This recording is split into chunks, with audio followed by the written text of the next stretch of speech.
All right, we Hello. are back for round 6. Josh, are you ready for this? I'm ready. All right, we're going to jump right into this match intro. We've got a cool winning in for Eugene and a on the bubble situation for Andrea Biaggi, also known as Capolo, coming in the San Diego crew, bro. Right, Eugene? Yeah, Eugene is one of the big local wizard mains, and Andrea, great content creator, coming out. Only dash in the bracket, making it all the way to the top table. Nice. Very excited about this. We had Eugene on earlier today in our first game, the Kano mirror. That was a lot of fun to watch. So excited to have him back on. I know he's a great Kano player. Oh yeah, very smart. Do you know? Oh, I like Yeah, those are the altars. altars. are I think fun. they're from Blackwing Studio. I gotta double check, but yeah, those are Quillo's altars. He loves them. He That's said great. preferred one. I like the Goliath gauntlet. It looks real nice. Yeah, I love that orange on there. That's pretty cool. Anything you can tell us about Capolo's deck that you might have some insider information on? From my understanding, it is not as controlly. It's a little bit more aggro, but he always has a couple different spice things in it. Well, we pull up the deck list real quick and see exactly what's in it. Eugene, he said that he has a spicy list as well. Once again, we're going to pull that deck list and confirm. This is going to be really interesting. Both these players have played against each other before. We played against each other at locals. So they would definitely be comfortable at skill-wise, but it's going to see who can draw that damage first, because Capolo is going to pressure Eugene really fast, and Eugene doesn't have that many turns to blow up this dash, especially with this pounder out right now. Totally, yeah. You always got to worry a little bit when you see that pounder come out on the hero reveal, but, just come in with an Aether Spindle for 5. Classic. Just, op our deck, move through it, get to our Perfect. combo. Drawing the reds, pitching the blues. That's what Eugene is all about. Eugene has been playing Kano as long as I've known him. He's very in-depth about it. He has spreadsheets. He can tell you the math on certain things. Oh, homie's got spreadsheets. Homie's got spreadsheets. He also was a world contender. Went to Worlds via leaderboards. Played really well there. Nice. There's a lot of talent out here in California. You can always appreciate it. I'd say there's almost too much talent. Which is what forced me into the booth and rather than on the field out there. So nice little turn. You love to see the opting Aether Spindle when you're on the Kano side. Oh yeah, setting up that next hand as best as possible. It just gives you all that information you want to know. Yeah, Kano's all about information, or relying on knowing what's there or manipulating the top of your deck to put what you want there. But yeah, so then Dash going to do some Dash things, I think. Yeah, it looks like that Capolo is definitely doing go to face Dash for sure. He does have some D-reacts, but obviously I imagine he sided them out for Kano as they're not as effective. So he's going to be just focusing on getting big numbers on the board, pressuring Kano's life down. It's the only thing he has. He has no armor. Yeah. That you wear fun little boots and cloth hat. So you definitely can take a lot of damage. Going to be pulling 2 cards out of Eugene's hand now. 2 blues. Boosting again. Maybe boost. Maybe Eugene, not liking his hand, is gonna try and buy some time to try and find maybe a red card. It looks like he has a lot of blues right now. Yeah, I feel like in this matchup, you're probably just trying to set up your bigger turns and survive the pressure, especially when the pounder's out there. You're incentivized just to block out until it goes away. Getting that Teklo core out there as well. Dash has AB3, right? I'm pretty sure that the boots have something, the visor has something, and the chest has one. I'm pretty sure. Oh, okay. I always forget if the head has 1 or 2 arcane. We can double check. Not a Dash player, so I can't remember off the top of my head. We'll look it up. So looks like Eugene just passes his turn. Redraws up. Arsenal's that card he kept. I think he did the right move there, blocking out and just waiting for that opportunity. Boost dash can be real scary. Yeah, so Visiatronic has 2. Okay, chest does not have it. Got you. So he's rocking 3, which is good, at least until he pops his boots. Yep. And, so... Oh, here we go. Popping out his gauntlets right now, just Beautiful. for that big old combustible carrier, right? Yep. Boosting. Boost hits. I don't even know what that's coming in for right now. Is And that the coming in buff? for 10? 10, and then doesn't it buff the next card as well? I think it busted or yeah, that's the one that busted, not the dominate one. Yeah, so this is usually a must block. Love to see it coming in for 10. Eugene's looking like he's lining up his hand, gonna give him we'll see. 10 Yeah. is definitely a lot. Let me just drop these cards in front of you. The Goliath Gauntlet really made that one hurt, and he still has 3 cards in hand with Go again. So 2 Sonic Booms at blue. Eugene did not want to let that hit. Yeah, I think, it makes sense. It benefits Eugene right now to Boost. move through his deck to find his combo, because there will be the point where, I mean, usually it seems like Dash will break the boots and they'll be stuck with just the 2 Arcane Barrier, which when you're throwing down your big Wildfire turn, that usually isn't enough. If he, at least he can get some of that chip damage in earlier. But for now, we'll throw out the node for the no block required from T-Bone. Super good. And Pulse Wave Harpoon. So I'm pretty sure Pulse Wave Harpoon counts for how many things have hit on the chain. How many here's revealing. But if he only has 1 card left, then obviously I'm just going to block that one. He's going to full block it. Pulls it down. Yeah. No, Harpoon pulls it down because he gets to look at 1 card and he chooses to defend with it. Gotcha, yeah. Yeah. Reveal the X cards from their hand where X is the number of times you boosted this combat chain. Choose an X card with defense less than or equal to X, then add it. Spark of Genius. Apollo doing all the mechanologist things in the right order. Doing all the dash things where he's just going to... Oh, he's going for a core. Okay. Yeah, it's just free. Does he have 2 pounders or just a 1 pounder? No, you would have. He's got 3. Yeah, 3 pounders is definitely the route. Interesting. Curious if he's thinking about the Tekla core as kind of a arcane defense vest, generates his nice resources to block, or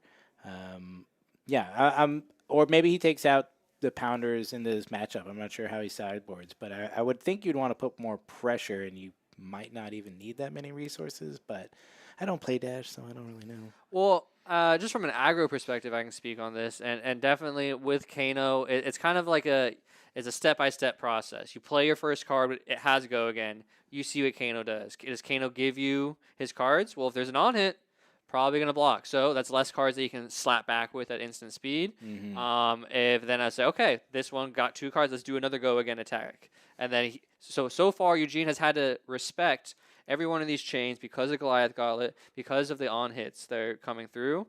And he's trying to buy as much time as he can to find that big 40 damage line, or he's going to have to not block 1 turn, go down really low, and try and chip him down to half, and then figure out from there.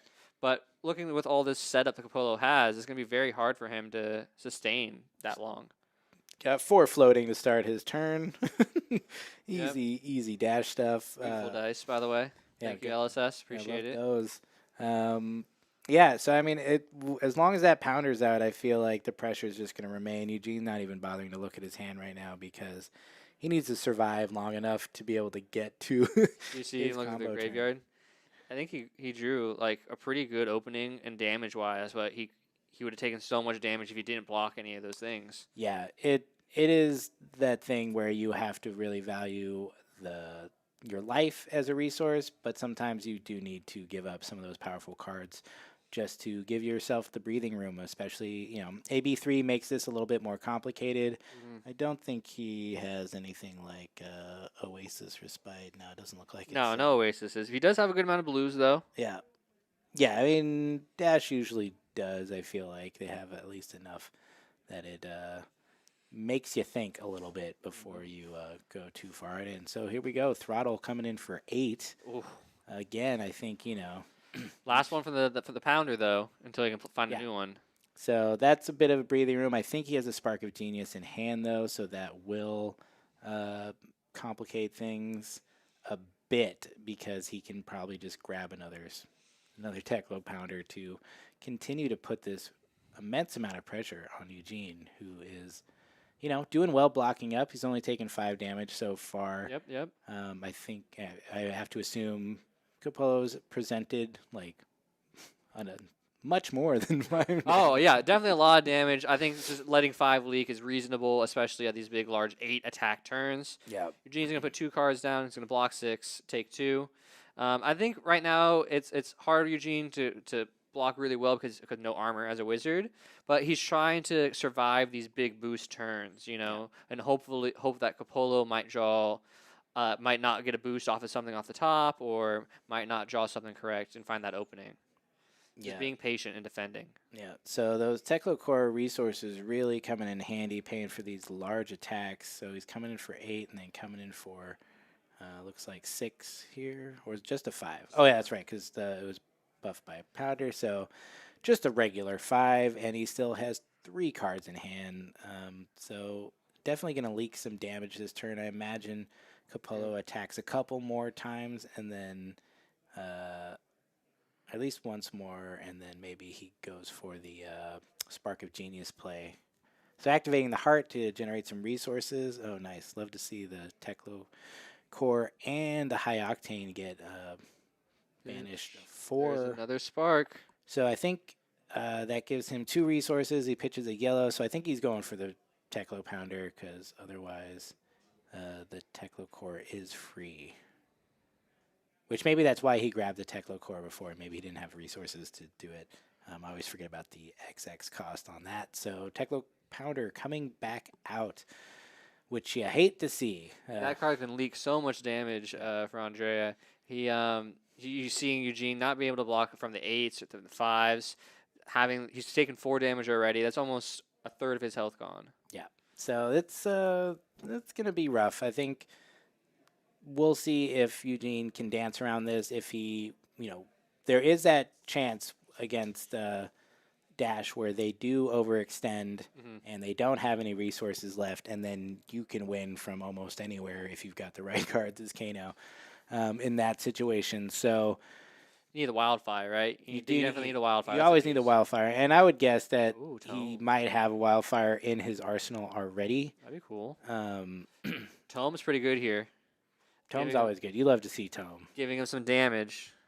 The hard part, though, is now he has an opportunity to, kind of close that gap in health, but Andrea has AB3 built in. So if he chose to, and he had a blue, oh, nice, there's the E-Pot from the Kano, he could soak up a big damage attack and still be able to continue to pressure. Yeah.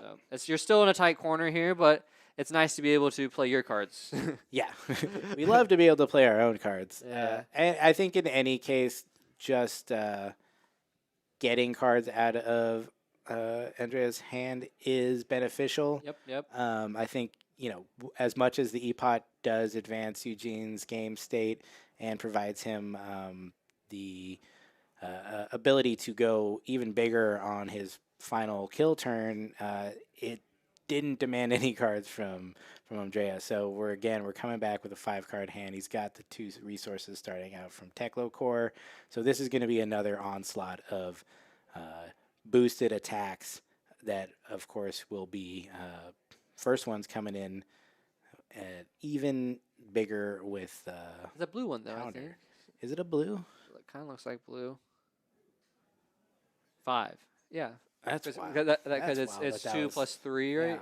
Yeah. Interesting that was his choice for his first one. I guess, it's still coming in for 5. You turn your blue, you kind of get above rate now because of it, and let's say he still has his reds in hands. That's still going to go for 4, not be as tall. That's true. If he's got other breakpoints, maybe this just pushes it to a breakpoint that hurts. He knows more about Dash than us. He has a whole YouTube channel where you can learn about Dash. This man's forgotten more about Dash than I've ever known. Definitely knows what he's doing. A great pilot. Eugene just in a tight corner. Yeah. Those pounders don't make it easy. The aggressive decks like this are really the most difficult for Kano, at least in my experience. It can just feels bad. Even if you are, you know what you're playing towards. It looks like he's going to leak a little bit of damage here. Curious if he is T-bone saving his blocks for perhaps a hit effect. But when it's just vanilla damage, it's still just rough though, and especially I don't know if he's got like a maximum velocity in his arsenal, it's gonna be painful the longer this chain goes. So that it's just hard. You just get those so much faster with Kano, to the point where you have to block, and then you kind of are left with no choices, and you kind of lose out to that pressure. That's definitely the spot it seems like Eugene is heading towards. Still staying optimistic. Eugene will fight to the very end, the very last 1 health. So don't count him out just yet. It's obviously seems like an uphill battle, but I have actually lost 2 wizards from 38. Oh yeah, they were 1. They can pull it off somehow, but Andrea keeps boosting. It's gonna make it real hard. Yeah, I think Eugene's got to be wondering if there's a maximum velocity in his arsenal. Oh, definitely. It's always the case. It feels like against Dash these days. So, I mean, he's just in that spot where can he go for it? If seeing it, he has an E-pot. He's got an E-pot. If he's got his couple combo pieces in arsenal in hand, I feel like this is it. I feel like we were gonna go for it. Does Capolo go for the kill? Here you go. Right away. Blue. It's got to be. There it is. Maximum velocity. We knew it. We saw it coming. He's got 2 floating, so that does help him pretty well here. I think what's the ceiling on Aether Wildfire combo? I think it is like 38 or so. So if he can block 2, that does immensely help him. And he got the pistol loaded, so now I'm pretty sure maximum velocity here does have go again. May not. Let me look up the maximum velocity. No, I don't think it does. It doesn't. So this is the last one on the. Yeah, I think it's a chain ender. So this is a chain ender. Okay. So this one does not have go again. So if Eugene, he could 5 at 1 Achilles accelerator if he wanted to technically. To give it go again. Yeah. And then Andrea already has a steam counter on the pistol. That's true. So he could just come in for that too. So he's in a bit of a spot. So he's really got to figure out, do all his Kano math, and decide if he can withstand this. All right, here we go. Eugene doing the math, checking the numbers, remembering the stack. What has he seen so far? What hasn't he seen? Yeah, I mean, this is the hardest part, and the games go so fast. You haven't seen that many cards. He's blocked with a bit of blues. I'm curious. We haven't seen really his hand. There's the storms. But here we go. Brewing up that storm. Pitching a blue. So activating Storm Striders. He's going to do his Crucible activation as well. Yep. This is where the sequencing matters a lot. Here's Aether Wildfire. You called it in his arsenal. It's got to be there. You're going to put it there as soon as you can in this matchup because you don't know how long you have. And in this case, it was about 3 turns or so. All right. Here comes the Metacarpus node. Still hasn't used the E-pot. 2 cards in hand. No Kano just yet. No Kano yet. Doesn't need to. He's got the Wildfire, so curious if he has another combo piece in hand, or if... Okay, so now he activates Kano. Now he's going to draw the card.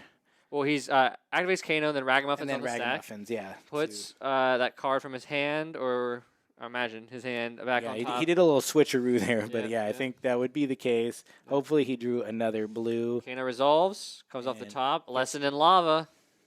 Lesson in Lava can be very scary. Yeah, so, this is the classic combo. You're going to Aether Wildfire. You're going to Lesson in Lava. You're going to grab your Blazing Aether.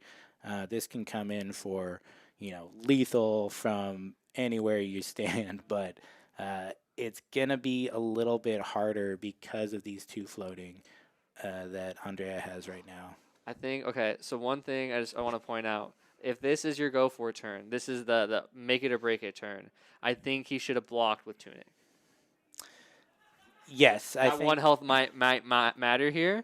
I think if he was already in, and it seemed like from the first attack that he was gonna take it. Yeah. I think that would have been helpful just to ensure that he can't do something silly like break his Achilles and go from there. I guess you could use Tunic if he shoots the pistol, but even then it's not enough. So We'll see. We'll see what matters. He's the Kano master. He knows better.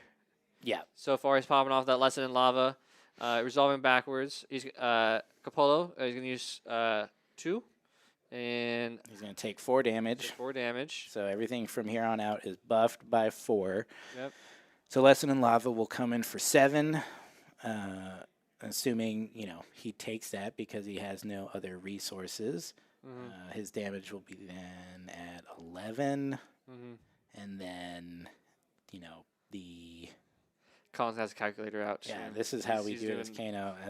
Kano calculator. If that hits, we're at 15.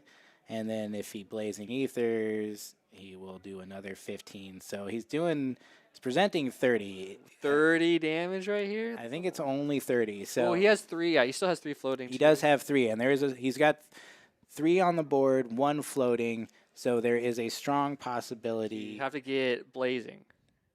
Well, he has to get Blazing. He has to get Blazing for sure. But then he could also Kano on top of that to maybe hit another 0 cost and come in for potentially 4 or 5 more damage. So it's definitely possible. It might be improbable, but we'll see. What do you fetch with the Lesson in Lava?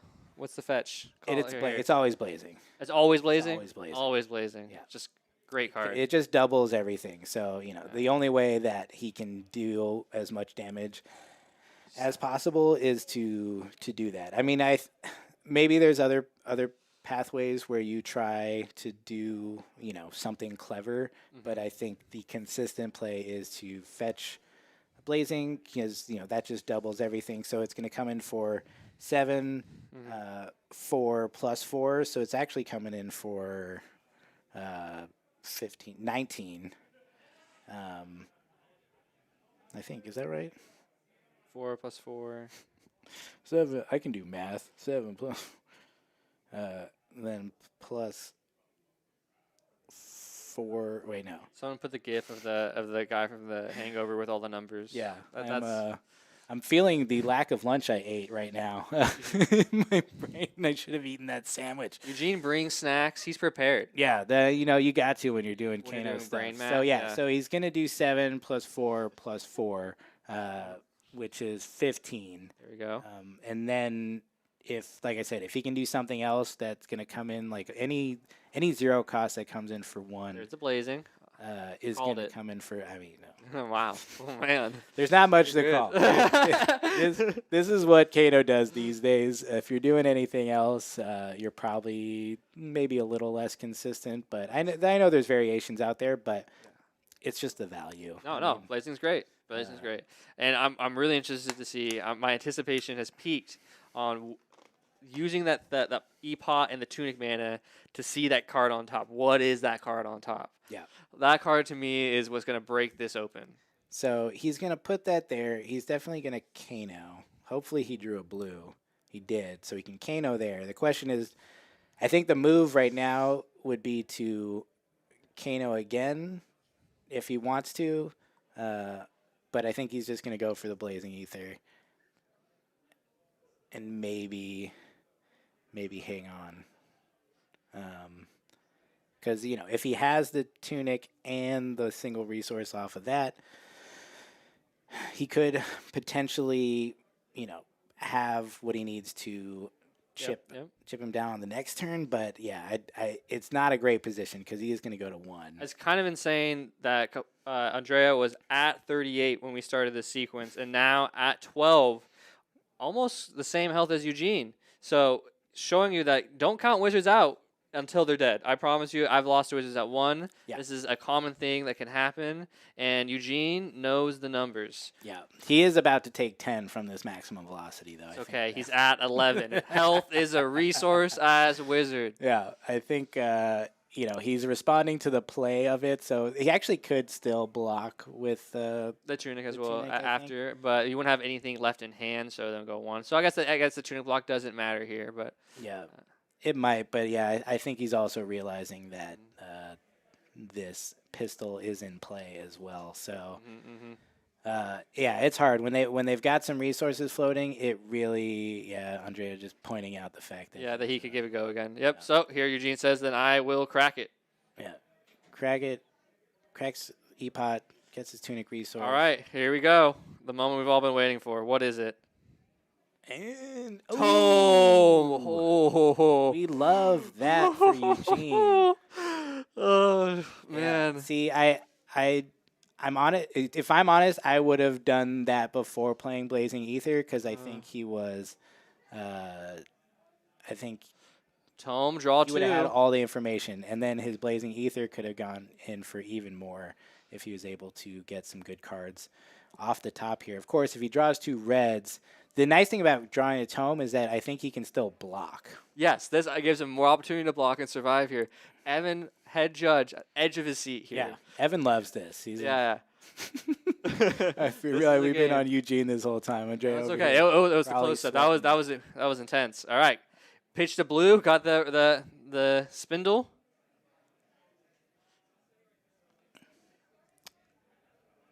Not enough. Not enough. Yep. Yeah, he's still gonna break his boots and then go in for the kill there. Good game, Eugene and Andrea. So I believe. How big was that blazing?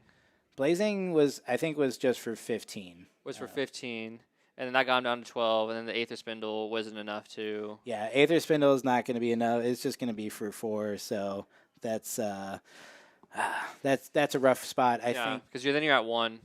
It's I think if he had Kano'd before playing the Blazing Aether, he might have been able to do enough damage to get him down to 0. But I think you're right.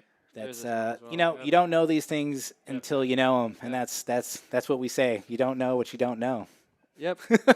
You don't know what's past that one card. Definitely, it was well fought by Eugene. Didn't give up at all. Went for it. Did the math. And great game out of both players. Yeah, I think in Kano, a lot of the time you're trying to find out the most information, and that costs you.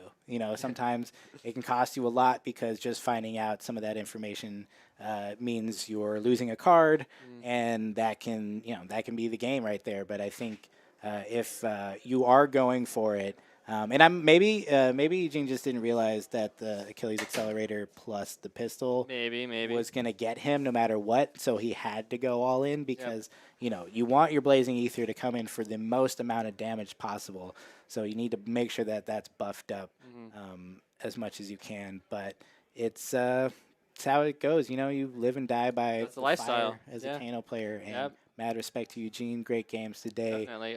Both players at the top tables putting in work in the bracket. There's 2 Kanos today and 1 Dash. So the outliers doing really well in this top bracket. Seeing between 5 Oldhams and 5 Azalea, beating those ones. I'm pretty sure Andrea's been doing pretty decent against Azalea, putting that pressure. Nice. There. Yeah. So, Oldham definitely showed up today, but did not turn in the points. I don't know if anybody is still at the top tables. Dromai, I think, has been struggling too. So it's going to be interesting to see who actually eked it through to the top 8 here. I think Dorinthia was locked in. I'm pretty sure Alan might be locked in on Levia. The top 8 Levia, and Dorinthia might show up, Dash might show up, Kanos. It's going to be real diverse. It's definitely interesting. So we'll have that top 8 for you guys in just a minute, I think. Sure. Before we take a break, you want to shout out to Collector Legion for hosting us today. Shout out. We're out here in Lawndale, a.k.a. Redondo Beach, depending on who you ask. It's beautiful outside. Nice and sunny, but not too hot, right by the beach. Yeah, great day. There's a circus across the way. There is. I was going to go. Of course, today's stream, it's Arcane Games and Events. This is how we do it. This is the open series. If you're interested in showing up, we've got some great events coming up in the next couple of months. Of course, May, we just have another AGE Open down here, Collector Legion. But then in June, we have a Battle Hardened Los Angeles, which will be confusingly in Pasadena, but it's all the same. It's all the same. That's what as someone from San Diego, everything up here is just Los Angeles. Yeah, I'm going to Los Angeles. It's LA County, okay? It's fine. LA metropolitan area, that'll be June 24th, 25th. So you can come out for the Battle Hardened on the 24th, and then following up on the Sunday will be another AGE Open, which will be a 2K event just to make it worth your while to show up. There will also be a PTI and a gold cold foil on the table, I believe, for both events. So yeah, come out and show us what you got. It's really definitely a lot of killers out here, that's for sure. No, it's definitely a step of the game. I've seen lots of rumblings in Discord. People are excited. This is the event to go to on the West Coast. If you're a competitive player, if you just want to see what you're worth in a bracket, if you want to just buy cards from great sponsors like Collectors Legion, you should come out, enjoy us, meet us all, have some drinks, have some food, play some Flesh and Blood. Yeah. You know, super fun. Absolutely. Open series, you get a bunch of points for winning, you get a bunch of cash, and then you get to be cool like all these cool players right here. Craig Pollock had a rough day today, but he's still a #1 spot for us here on our player championship standing. He is probably locked for the Players' Championship that will be happening in August, which, if you're unfamiliar, this whole Open Series is leading up to a top 16 event for just the best of the best throughout the year who've played at these events. However, if you do come out from somewhere else and just win, you will probably make it in there. You get a bunch of points for winning. So yeah, topping for sure gets you a bunch of points. Look at Zachary Wallach, our recent champion, shot up to 38 points from last time, putting him at 5th. So yeah, Alexander Vore coming out from Arizona to show us what's up, doing well. And then, just a lot of names you've seen all over the place, like, little players like Chris Ayali and Alan. I can't say his last name. Yeah, Alan's just done well, and he's made it all the way to number 10. So come on down to the Battle Hardened Los Angeles and have a good time with us. Yeah, meet us, hear the stories. That's the most important part, highlighting these players, highlighting people like yourselves coming out and expressing what you have. Like, you saw Capolo's altars, you saw that Eugene had a really cool Kano Marvel. These small things, different texts. Alan brought a titanium bauble to things like that. I think really shine through, and especially at these events. And we'd like to tell your story and why you bring these things and your thought process to help better the community. So totally, it's a fun time, lots of laughs, definitely lots of games. There's been so many games. We got another top 8 to cast after this. We're ready. Yeah. We're ready. So we got 20 minutes left in our Swiss, and then we'll be turning the stream off. But then we'll be back for the top 8 stream. Just after that, I think we'll probably be about 30 to 40 minutes in between those.